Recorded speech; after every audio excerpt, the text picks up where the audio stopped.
to SEO. Probably blows it right out of the water. iFrame? Yeah, it doesn't help you, that's for sure. Yeah. There's several back here, okay. One, I would need something to let users write, like make posts where they just have a few formatting commands, bold, italics, maybe put in a link, add pictures. How, I mean, I guess the blog module does that. Can I make it so people can just do, like, have, easy, are there third-party modules? Well, that's actually, that's actually part of the core. You can already do that as part of the core. There's you can set up roles. This is all permissions-based, so you can already do this with the default install .NET. That's a great question. Because the default editor, let's take a look at that real quick. I mean, understand, I'm talking about people that don't know HTML really. Exactly, yeah. exactly. So the default editor, if we were to see that, it probably has way more than you want an average user to be using, especially to post comments, sometimes right. anonymously. In .NET this is the FCK editor. So the FCK editor allows you to have all these formatting options, but also has settings in the bottom where you can assign certain roles to certain, what do you call it? There's config files in the back end that tells .NET which ones to render. All right, and so you can actually go into the custom settings and say if this person's anonymous role or not registered or whatever, they only get the bulk. And you would have the only thing you'd have to do is create another config file for which buttons you want. All right, well, and then it's a set, which is called. Oh, gee, that hard, huh? Yeah. Cool, thanks. The one that I'm beginning to do preliminary work on, they have one requirement. I don't even know if DotNetNuke can do it. They want to monthly be able to simply FTP out a text document and then have it display on the page, on the site without having to have someone like me come in and do something for them and update the site. Display in what way? Just a straight display, because it's nothing but a list of work that they've accomplished that they want other contractors to be able to see, and they don't want to have to pay me to come in, take 20 minutes to upload a document. One thing, we did the exact same thing with, it's just a PDF document. So just a standard PDF? And all it is, yeah, it's a link on the page. Click here for your document. I was going to say, I would think that, are these people that are known to the company? These are not just everyday Joe Blows out here on the street? Right. Okay. What it is he wants to make sure that any general contractor that's checking to see if he might be available also can see his work history, and they want to update it once a month with new items. Huh. So basically, yes, a PDF would work. I was going to say what I would suggest possibility. There's several different ways depending on your client's specific requirement. In general, the easiest way that I would see of doing this would be, obviously a PDF doesn't show on the screen just when you browse to a page. Okay. However, you can browse to a link or to a PDF file, and of course you know how that works. So the question is, do they have the rights to upload a PDF file? We can make that happen in DotNetNuke. Well, Wouldn't it be better to give them a text box and let them just paste it into that text box? I don't know. I mean, This is one of those cats being skinned a million ways. I was going to say, the answer to your question is yes, it can be done. What you need to figure out now is exactly what do they want. so what that Well, no, is they want what they saying, expect to happen. yeah. What they're trying to accomplish. If, for instance, they kept it in Word, you're saying, I would give not them put an it in Word. No, but give them an admin permission, so they just go to their site and open up that little editor Wouldn't you that- saw, Yeah. paste it in, but For then that one nobody else. module, yeah.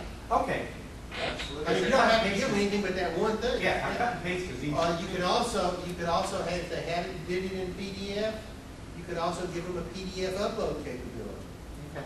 So that then you could have a series of files or whatever. Are they trying to replace what was there, or Yes. or keep it back? Each month, they'll just simply upload a document, which will gradually grow, and then after a couple of years, they'll start kicking I stuff think off they the should bottom. just blog what they're doing, just that whenever it's ready to talk about it. Well, that's the new thing to do, because that's interaction with your clients. Yeah, another option might be to write a very, very simple module write the hey, folder.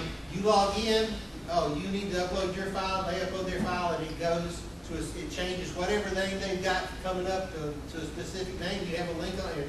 Very simple modules here that you could make to meet a design need there. So the answer is yes. In this case, The I'm sure. implementation is, The implementation is. There's a ton of ways to do it. There's a Yeah. wiki module, there's all kinds of Okay. stuff.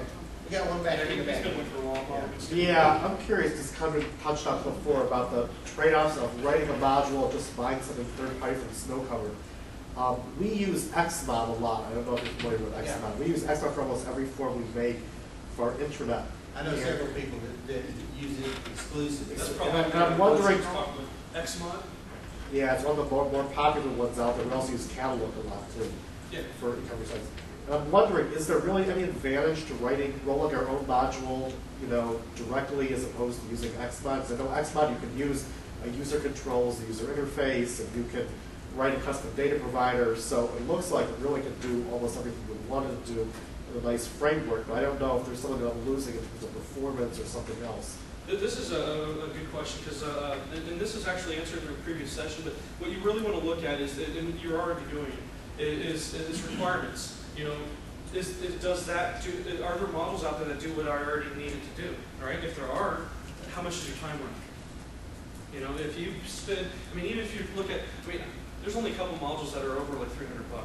Now, most of them are under 100. You look for like some of the best modules out there, like 70, 80 bucks. Now, if your time spent is worth more than that, I would say go with the module. All right.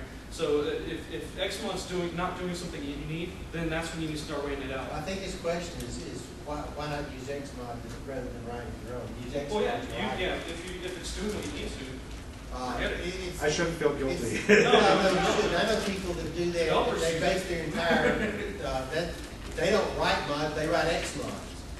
And so really it's a preference. There are, once again, it comes back to something that I think everybody has said at some time or another. Anytime you use an application, it gives you advantages and it puts restrictions on you both. And so if it fits your needs, it's fine. The nice thing about it is, the nice thing about Xmod is you know what it's doing, you know it's safe, and I want to, we keep talking about inexpensive modules and everything. I want to go back to something that both I and Stan said, was that be sure you can trust the source of your module. Yeah. That's always something. They're a prominent vendor, and they're trustworthy. So. And At this point, the biggest problem I've had with Xmod is the lack of relational data. Yeah. So I guess that's where a custom Yeah, model again, would be. then you've got, okay, it's not meeting those needs easily. It's easier to go and write your own at that point. yeah.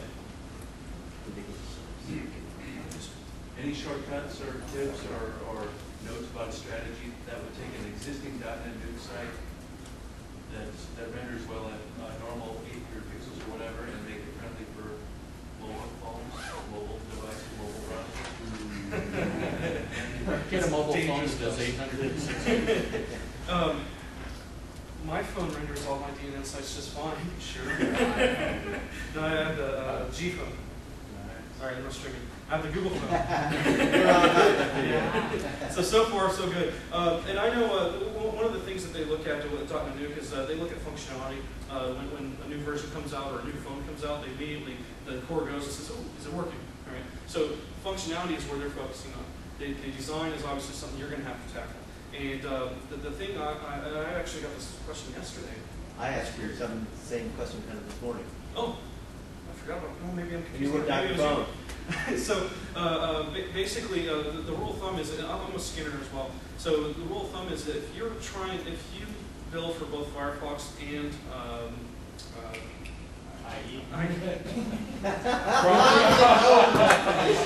Safari! all right, and you take an almost pure CSS approach, it'll work in any browser. I say that because CSS breaks the pure CSS designs break so easily. So that being said, I usually take a table and pure CSS approach to it. Table holds everything together, and then in the back end, if you're really in depth in this, you're going to have to go and have a different style sheet